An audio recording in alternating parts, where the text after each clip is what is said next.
Assalamualaikum warahmatullahi wabarakatuh. Oke, pada kesempatan kali ini saya ingin membagikan video tutorial kepada teman-teman semuanya bagaimana menangani TV plasma. Ya, di sini terbilang TV plasma ini kerusakannya sangat umum yang berada di modul Y-main dan Z-main. Oke, kita coba gimana kendalanya. Jadi di belakang saya ini ada sebuah televisi mereknya LG dengan model 42PT 250R. Ya, kendalanya seperti itu, gagal start. Jadi yang terdengar hanya bunyi relay cetak-cetak. Ya, seperti itulah kurang lebih. Bagaimana suaranya kita coba dulu. Nah, ya bisa didengar suaranya. Bunyi cetak, begitu seterusnya, tidak ada gambar dan tidak ada suara. Oke, sebelumnya mohon maaf kalau suaranya agak kurang jelas atau bising karena di sini tempat saya berada di pinggir jalan. Oke, masih kedengaran suaranya cetak. Ini bagaimana caranya, langsung aja kita bongkar, kita cek kerusakan lebih detailnya seperti apa. Oke, lanjut. Oke, ini televisinya sudah saya bongkar. Oke, untuk yang pemula di sini saya terangkan sedikit dulu. Di sini ada bagian power supply dan ini bagian namanya blok Ticon atau logic. Dan ini mainboardnya. Ini blok Z-main dan ini Y-main. Lalu ini buffer. Nah, di TV plasma yang paling sering rusak itu kalau gagal start ya di blok Y-main dan Z-main. Oke, di sini kita perlu mengetahui dulu blok-bloknya sebelum kita melangkah untuk merepairnya. Ya, langsung aja kita masuk ke pembahasan atau kita masuk ke test point tegangan. Di sini kita memerlukan, untuk mengukur tegangan kita memerlukan sebuah avometer. Dan di sebelah saya sini ada avometer, ada dua, satunya digital, satunya analog. Oke, kita coba pakai yang digital aja dulu biar lebih jelas angkanya. Di sini kita putar skalanya di sini. Decibel. Oke, ditaruh di sini aja. Dan ini probe minusnya kita taruh di body atau di ground. Dan ini plusnya kita colokin di sini tegangan fs. Karena sering bermasalah di tegangan fs dan FA-nya. Oke, langsung aja kita colokin. Kita tes apakah tegangan fs-nya sudah muncul. Oh, ternyata tegangannya drop, nggak muncul sama sekali. Mungkin bisa diakibatkan karena ada beban yang short di blok Y-main dan Z-main-nya. Ya, di sini untuk membuktikan apakah blok Z-main dan Y-main-nya rusak karena tadi diukur tegangan tidak hadir. Mungkin bisa disebabkan ininya atau Y-main-nya rusak. Oke, kita cabut dulu ini untuk membuktikan. Kalau setelah dicabut tegangannya bisa hadir, artinya memang blok Y-main dan Z-main-nya itu sudah ada yang short. Jadi di sini hanya power supply dan mainboard saja yang terhubung. Oke, kita coba. Nah, sambil dilihat tegangannya bakal muncul. Oke, bisa dilihat tegangan muncul. Oke, kita kasih sinyal. Kalau dikasih sinyal suara ada, artinya memang betul. Ya, bisa dilihat, bisa didengar atau ini suaranya terdengar jelas. Tapi gambar gak muncul karena memang blok Z-main dan Y-main-nya ada masalah. Oke, kita bongkar dulu untuk blok Y-main dan Z-main-nya. Di sini saya mau coba bongkar blok Y-main dan Z-main-nya untuk pengecekan lebih detailnya.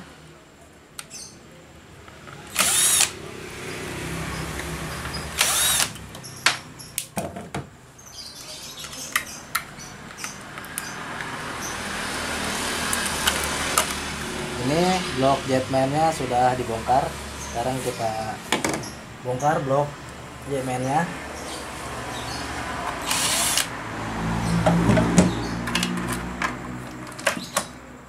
Oke, dua ini sudah kita bongkar. Sepertinya ini bekas servisan juga. di hadapan saya sudah kita lihat ya, ini namanya blok Y-main atau bisa dibilang Y-sustain. Oke, di sini kita ukurin blok ini, kita ukurin IGBT-nya. Biasanya ada yang short, makanya tadi tegangannya nggak hadir. Oke, ini kita putar pakai skala kali 1 meter. Oke, kita ukurin dulu di sini IGBT-nya apakah ada yang short. Ini bagus. Di sini ini juga bagus. Dioda di sini juga bagus, ternyata nggak ada yang short ya.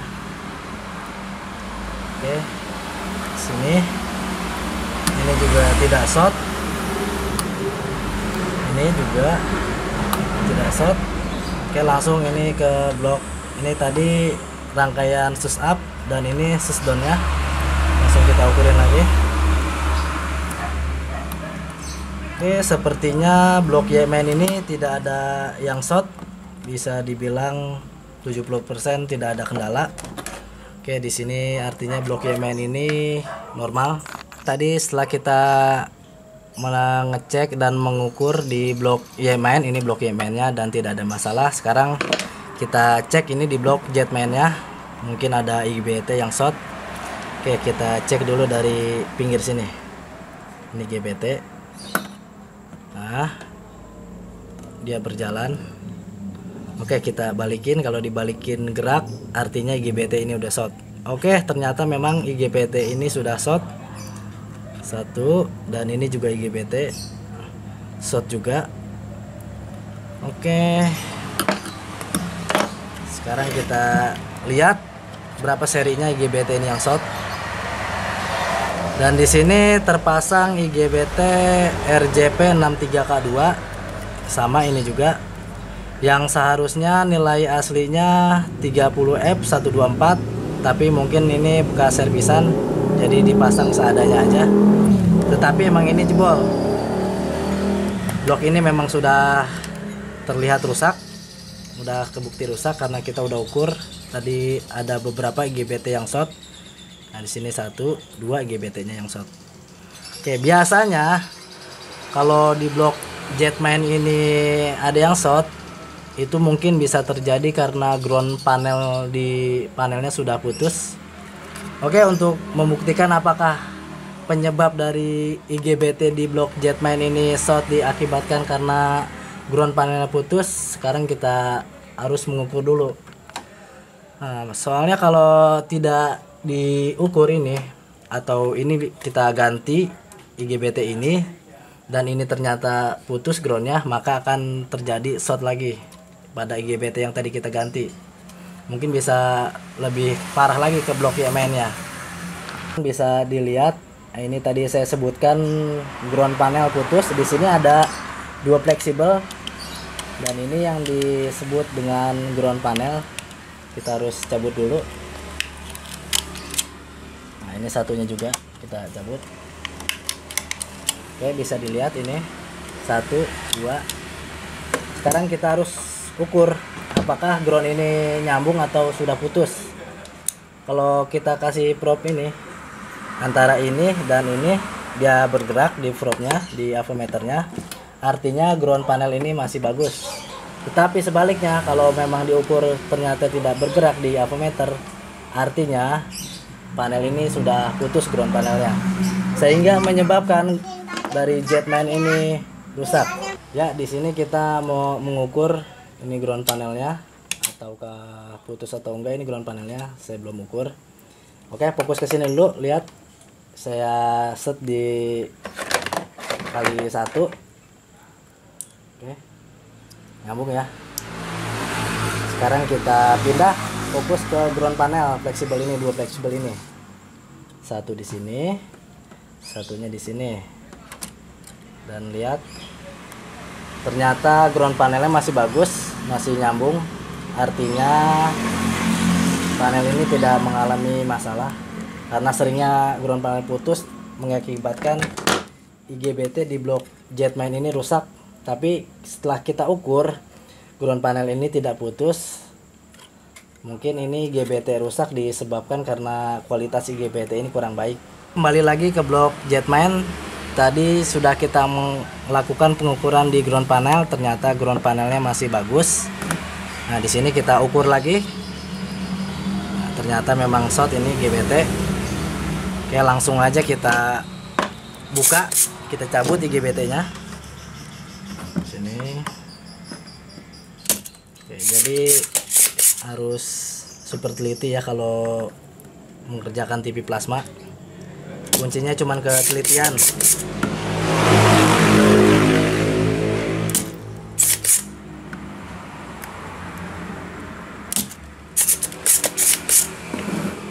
Oke, ini udah diselepas. Sekarang kita satunya ini.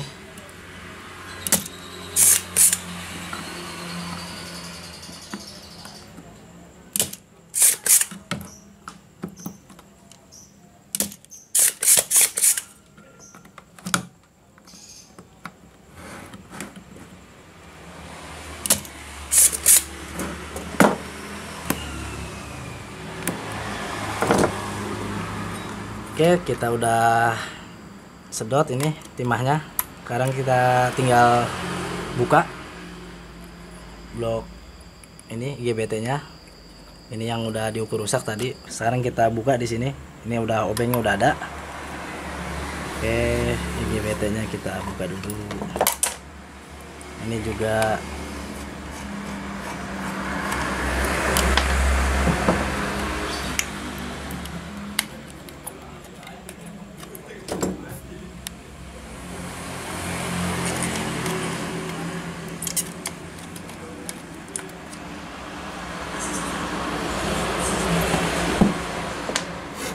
dan ini IGBT satunya.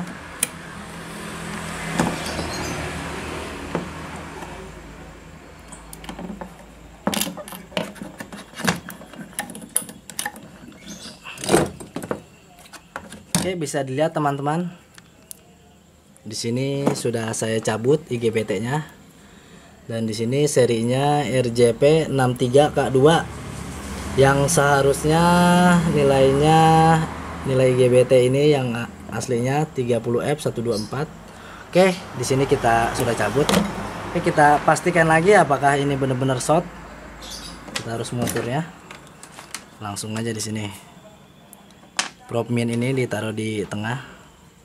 Nah, ini. Oke, harusnya di sini kalau IGBT ini masih bagus, dia tidak bergerak. Ternyata ini bergerak, artinya memang IGBT ini sudah short. Oke, satu lagi. Oke, sekarang waktunya kita ganti. Di sini saya sudah siapkan. Dan ini IGBT aslinya, nilai aslinya 30F124. Ya, bisa dilihat jelas. Oke, ini sudah saya siapkan. Tadi kita sudah ukur ini short. Sekarang kita ukur ini sebelum dipasang. Kita ukur terlebih dahulu. Ya, ini dipindahkan aja ke sini. Kali 1K. Prop merah di tengah. Dan prop minnya samping sini. Nah, ini bergerak sedikit. Kalau bergeraknya full seperti ini artinya emang short juga. Oke, ini IGBT ini masih bagus kualitasnya. Ini kita pindahin ke sini. Oke, ternyata ini masih bagus. Satu lagi, memang harus perlu ketelitian dalam menangani TV plasma. Oke, untuk lebih jelasnya lagi, kita bisa menggunakan SR meter. Ya, ini namanya SR meter. Kita taruh aja di sini, bisa terbaca dengan jelas. Oke, nyalakan. Oke, proses membaca. Oke, di sini terbaca IGBT nilai kapasitornya 2,78 nano. Oke, ini masih dikatakan masih bagus lah. Yang seharusnya kalau memang IGBT ini kualitas ori, dia nilai C-nya ini di bawah 1 nano. Bisa terbilang 99 picofarad. Oke, tapi ini juga masih layak pakai lah. Langsung aja kita pasang di blok Jetman ya. Ini blok Jetman-nya. Ini tadi yang rusak, kita singkirkan aja, taruh di sini. Oke, kita pasang dulu ini IGBT-nya di sini. Oke. Hati-hati pada saat pemasangan.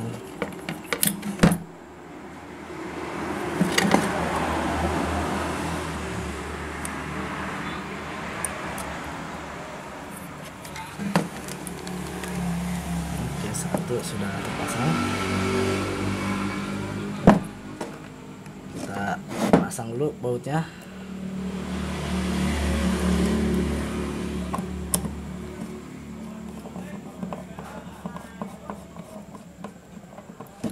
Oke, satunya lagi mana tadi?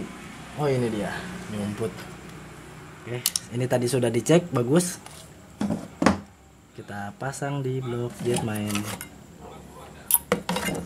Oke, kakinya diluruskan dulu. Sini pasang satu.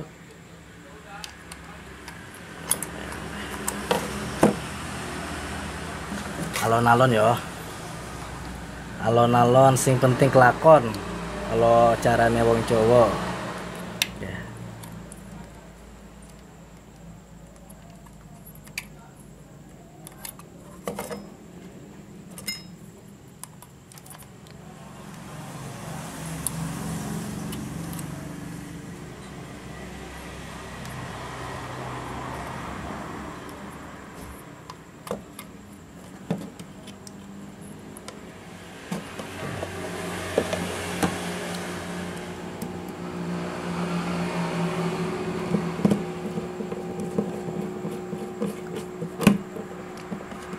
Oke, ini sudah terpasang IGBT-nya 30F124 dan ini juga 30F124 dan ini memang nilai aslinya.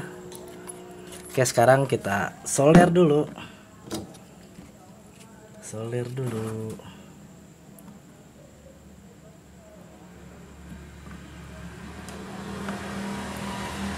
Solder.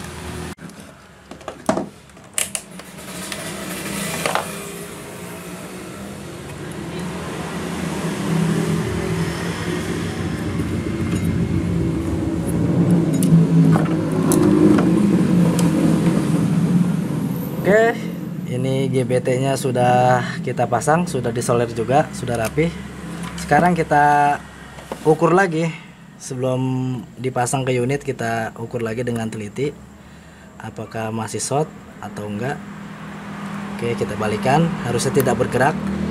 Oke, sudah bagus.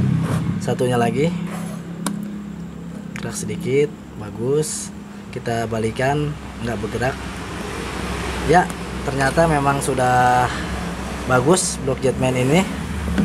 Oke, jangan lupa juga ini resistor SMD ini sering putus. Kalau ini jebol, jetman jebol atau GBT ini jebol, biasanya R ini suka putus. Di sini dilihat R-nya 21 ohm. Kita ukur. Oh, masih bagus. Sebelahnya oke, masih bagus, tidak putus. Oke, langsung aja ini sudah kita repair atau perbaiki. Sekarang kita pasang ke unit. Ya, ini tadi sudah selesai kita perbaiki dan sudah kita ganti GBT ini yang rusak 2. Sekarang kita pasang dulu di unit untuk membuktikan apakah sudah bagus atau belum. Ini blok jetman kita pasang di sini.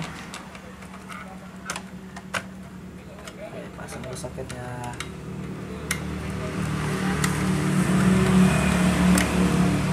Dan ini jetmannya di sini pasang.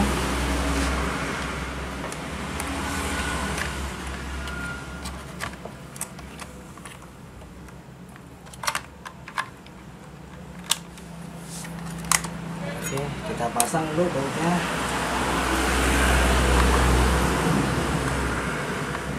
Wah, obeng muter pegel ya. Oke, ini lebih enak.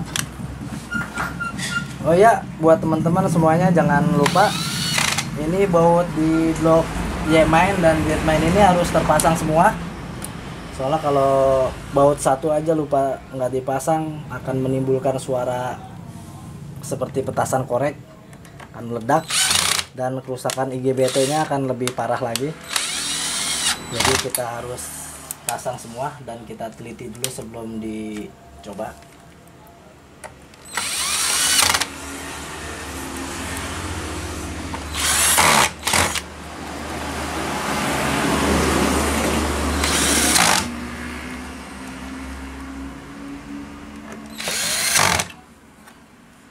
satu lagi di sini. Oke, kita pasang ini juga, jangan lupa bautnya.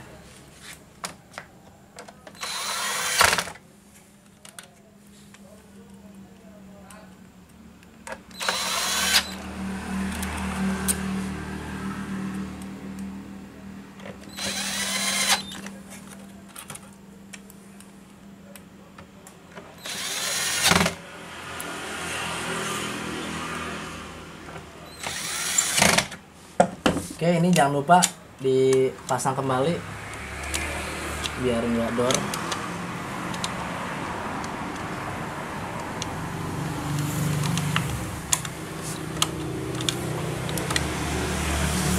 Ini juga dipasang.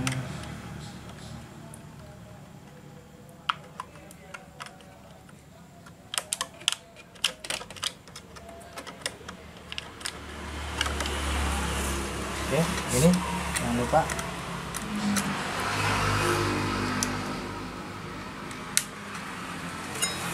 Ini satu lagi.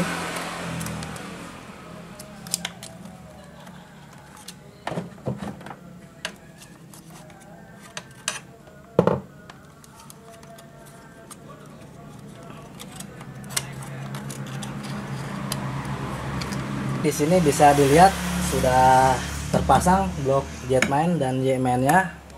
Oke, saya perlu ingatkan lagi, baut ini jangan sampai ada yang lupa. Oke, di sini teliti lagi sebelum dicoba. Di blok Jetman nya sudah terpasang semua. Oke, saatnya kita pengetesan. Kita balikin dulu TV-nya biar original. Oke, tadi sudah kita lakukan perbaikan dan sudah kita rapikan lagi. Sekarang saatnya kita pengetesan. Di belakang tadi sudah saya pasang antenanya.